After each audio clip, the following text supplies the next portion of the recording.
Hi, everybody. Here again. I'm here with soft skill expert Carolina Tan, and today's topic is going to be about something that is probably uncomfortable for most people. I know it is very uncomfortable for me, so this is something that we can talk about. And it is what happened, what would you do if your team make a decision that is perhaps not the one you want?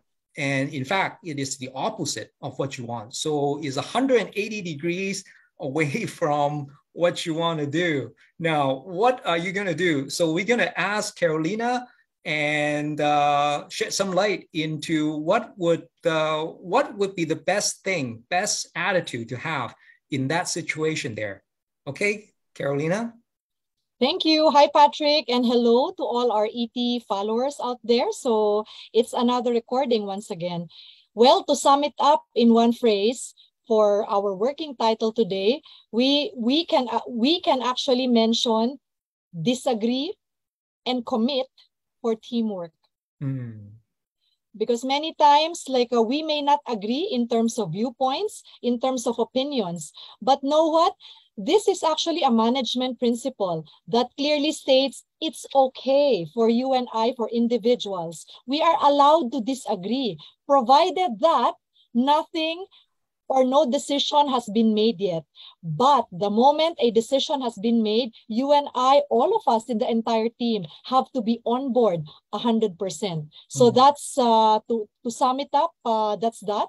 And just to give a little bit of history, do you know that this word was actually used way back between the years 1983 to 1991, foremost by Scott McNeely, then followed on by Andrew Grove. He even wrote a book called High Output Management. And with this, he mentioned, and to quote, have backbone, disagree, and commit.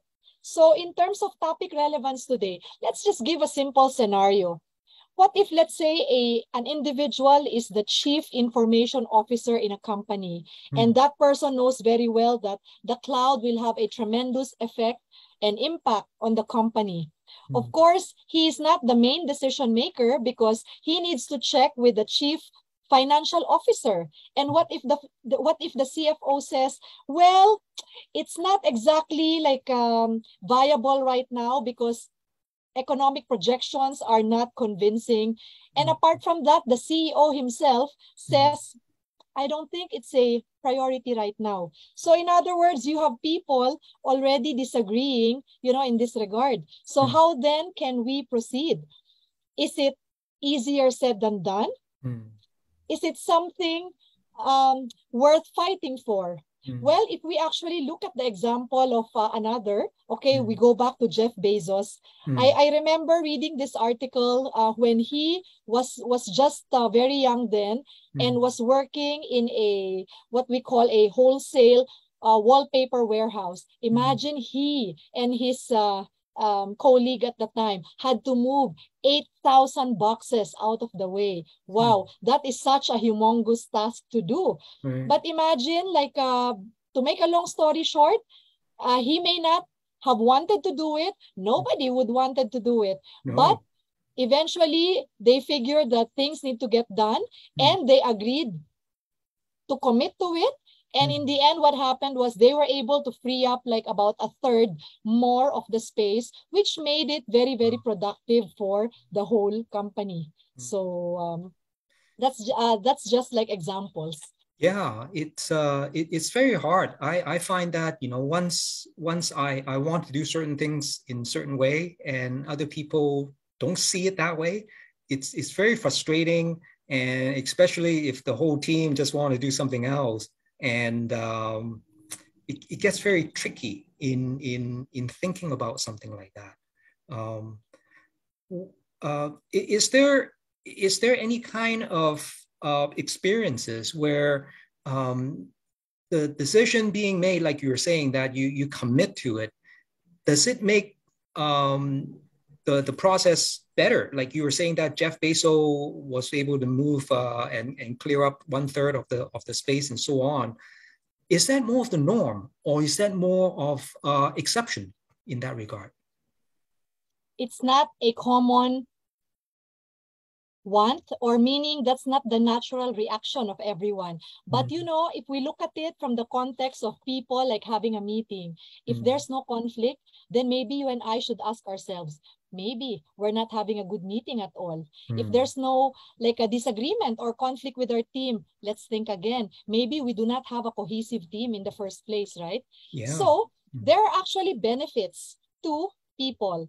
Number one, okay, do you know that disagreement is actually useful, especially in its early stages, especially when it involves decision making? Number two, we want to be able to avoid what we call the consensus trap, wherein, you know, everybody just agrees for the sake of doing so, because when there is lack of solidarity, there is actually inaction, because it leads to that in the end.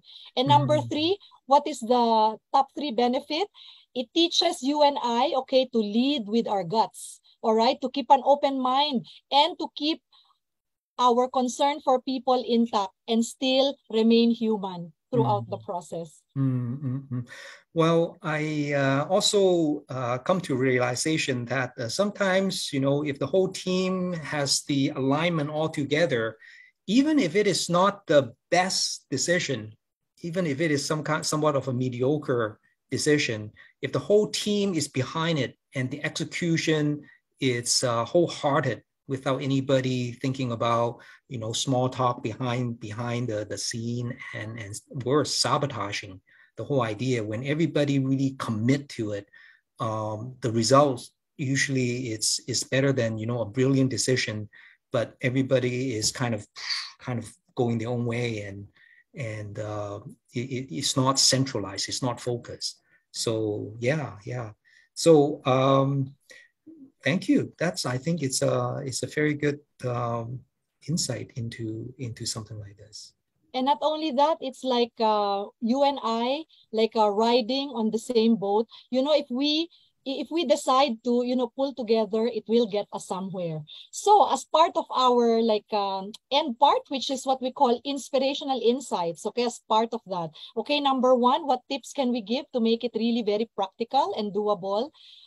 We can all be reminded to trust our own expertise in the subject matter, because all of us come from different fields. And for sure, there's so much substance that we can contribute. Number two, figure out the best way to adapt this according to your cultural context, because you may be best able to apply it, okay, in your own language, okay, or in the context of your own culture. And lastly, number three, we will never go wrong if we actually learn to use data to be able to back us up, okay, at the best way possible. In other words, these are what we call our supporting evidence. Okay, that sounds really good. I think the final verdict is we can argue, and I think it's a healthy kind of a thing to have argument. And once the decision is made, we all make commitment to do the best job we can. Okay, thank you very much, Carol. We'll see each other again next time. Thank you. Bye.